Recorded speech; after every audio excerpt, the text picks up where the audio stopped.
This is another short video on one of your poems, Mending Wall by Robert Frost.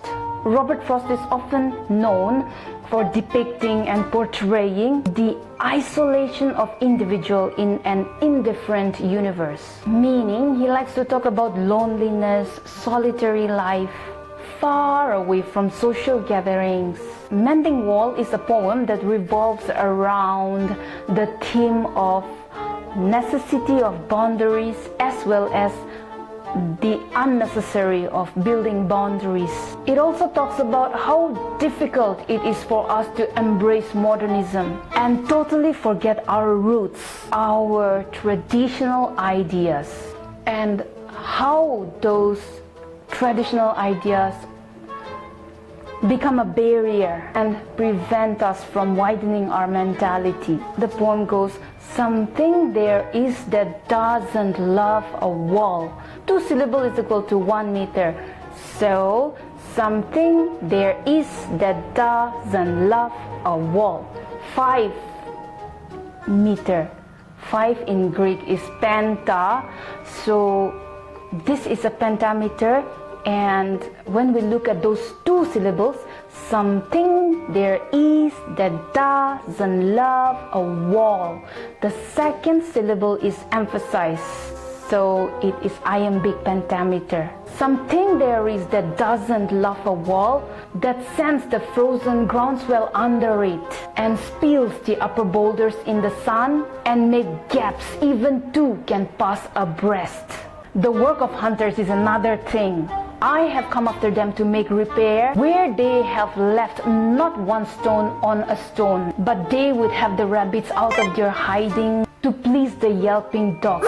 The gaps, I mean. No one has seen them made or heard them made, but at spring mending time we find them there. I let my neighbor know beyond the hill, and on a day we meet to walk the line and set the wall between us once again. We keep the wall between us as we go to each the boulders that have fallen to each, and some are loaves and some so nearly balls.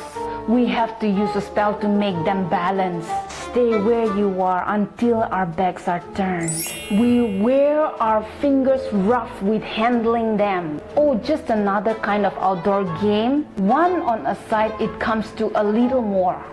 There where it is, we do not need a wall. He is all pine and I am apple orchard. My apple trees will never get across and eat the cones under his pines, I tell him. He only says, good fences make good neighbors. Spring is the mischief in me, and I wonder if I could put a notion in his head.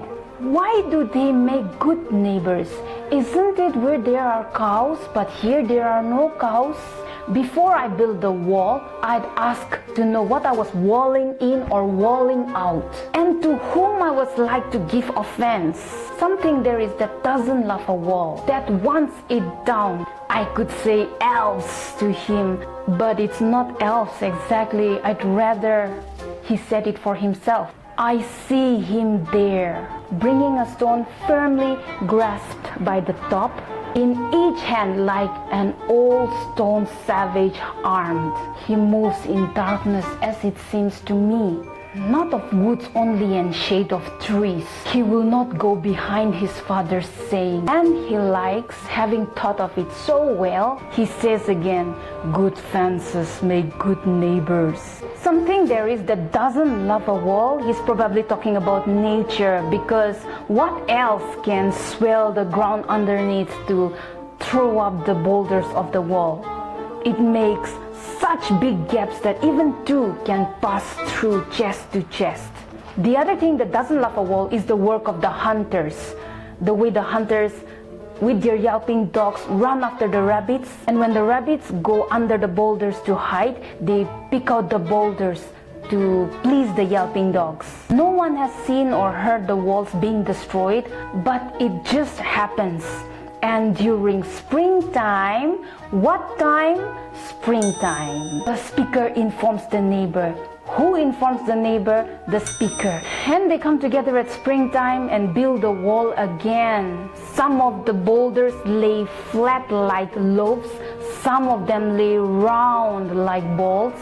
So difficult to balance the boulders to make the wall between them that the speaker jokingly says that we have to cast a spell to make the stones stay where they are. By joking about warning the stones to stay where they are, the poet uses humor in the poem. It's just another outdoor game that we play every year during springtime. Setting the wall where a wall is not necessary, according to him, because the neighbor's land was full of pine trees and the speaker's land was full of apple trees. He tells his neighbor, "My apple trees will never walk across and eat the cones under your pine trees." Apple trees walking across and eating cones of pine. This is another use of humor by Robert Frost. But the neighbor simply says, "Good fences make good neighbors." Every spring, I try to convince him every year. I try to put this notion, I try to put this idea in his head. Why does fences make good neighbors? Why does walls make good neighbors? Isn't a wall necessary only if there are cows? But here there are no cows. The speaker is helping the neighbor to mend the wall, but he wanted to know, what am I walling in? That means, what am I protecting? Or what am I walling out? Or what am I defending myself from? Or whom am I likely to give offense? Whom do I pose as a danger? Something there is that doesn't love a wall. By repeating this line, something there is that doesn't love a wall, the poet is emphasizing on the fact that he wants to say that nature doesn't like walls. So he tells his neighbor, "Something there is that doesn't love a wall, right?" And the speaker could say, "Maybe elves."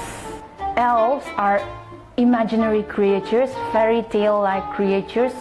Here again, by using the word elves, maybe elves don't like the walls. This is another use of humor by Robert Frost. The speaker again says, "But obviously it's not elves. I'd rather want to know from him what is the reason that he feels necessary that a wall should be there between us." And as I wait for his reason, I look at him, I see him walking in the dark. He would just grasp the stones by the top and then bring and build the wall and walk again like an old stone savage, like an old Stone Age primitive man trying to arm himself with the stones. This shows that the speaker thinks that he is very old-fashioned man, old-fashioned, traditional, conservative man who is not ready to accept modernism. He walks in the darkness. Here, darkness metaphorically means the neighbor's ignorance, the darkness of ignorance. A stubborn neighbor will not go behind his father's conservative teaching, and he is so brainwashed with the thought that he repeats, "Good fences make good neighbors." The irony in this poem is that the speaker says that he does not like walls. Something there is that doesn't like a wall. He does not like a wall. He wants to know what he was walling in or walling out, and to whom he was like to give offense. But when the wall is broken, the neighbor doesn't care, doesn't seem to care. But it is our speaker who informs his neighbor that, oh, the wall is broken. And then they come and build the wall again. You will also find the use of alliteration. Alliteration is the repetition of the sound or a letter in the poem. For example, what I was walling in or walling out, the W sound. Another poetic device that he uses is consonance, where the sound of a consonant is heard again and again. But that is different from alliteration, because in alliteration it is the beginning of a word, but in consonance it can be in the beginning or it can be in the middle. For example, "And some are loaves and some so nearly balls." Sound of SSS, somewhere or the other in the words. Alliteration comes in the beginning of the word, but consonants can be in the beginning or can be in the middle. That was a brief explanation of your poem Mending Wall by Robert Frost. I'll see you in the next video and good luck.